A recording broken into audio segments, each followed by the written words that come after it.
बांग्लादेश की रहने वाली है। पहले कुछ समय वो पश्चिम बंगाल में रही है, फिर दिल्ली में रही है। अब विगत 1-1.5 साल से यहाँ सुपेला क्षेत्र में निवासरत थी। उसके ऊपर BNS की धाराओं में और साथ ही जो वीज़ा एक्ट है और पासपोर्ट अधिनियम उनके तहत कार्रवाई की जा रही है। इस वक्त की बड़ी खबर में आपका स्वागत है। चलिए बढ़ते हैं खबरों की ओर। भिलाई में पहचान छिपाकर रह रही बांग्लादेशी महिला गिरफ्तार, आधार कार्ड और नाम फर्जी निकला। अवैध तरीके से 2 साल रही मकान मालिक भी पकड़ाया। भिलाई में SIT स्पेशल टास्क फोर्स ने बुधवार को अवैध तरीके से रह रही बांग्लादेशी महिला को गिरफ्तार किया है।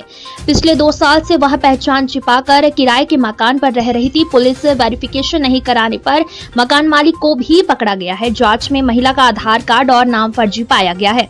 बताया जा रहा है कि महिला दूसरे के घरों में काम करती थी। IIMMO ऐप से परिजनों से बातचीत करती थी।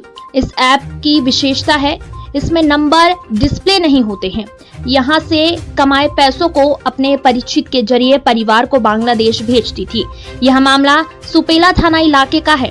SSP विजय अग्रवाल ने बताया कि अवैध अप्रवासियों को पकड़ने के लिए भिलाई नगर CSP सत्यप्रकाश तिवारी के नेतृत्व में SIT गठित की गई है। जांच के दौरान पता चला है कि सुपेला नेहरू रोड पर एक बांग्लादेशी महिला किराए पर सूरज साफ का मकान ले रखी है।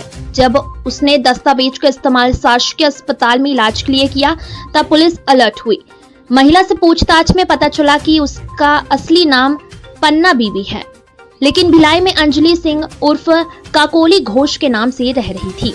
उसने अपना फर्जी आधार कार्ड भी बनवा लिया था। पन्ना बीबी के खिलाफ पुलिस ने भारतीय न्याय संहिता 2023, विदेशी नागरिक विषयक अधिनियम 1946 और भारतीय पासपोर्ट अधिनियम 1920 के तहत कार्रवाई की है।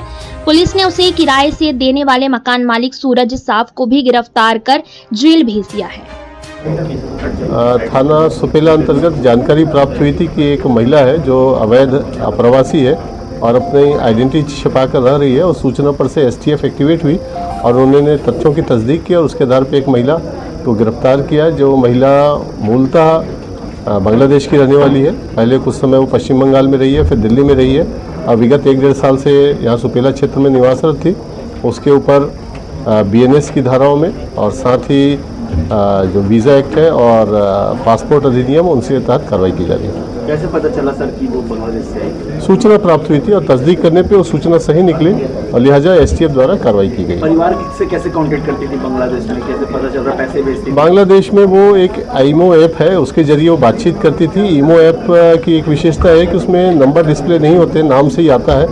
और उस ऐप के जरिए वो लगातार उनसे संपर्क में भी रहती थी और बीच में वो अपने पैसे एक उनके परिचित है कलकत्ता में, उनके मार्फत वो बांग्लादेश भी भेजते थे। कोई संदिग्ध गतिविधियां पाई गई क्या?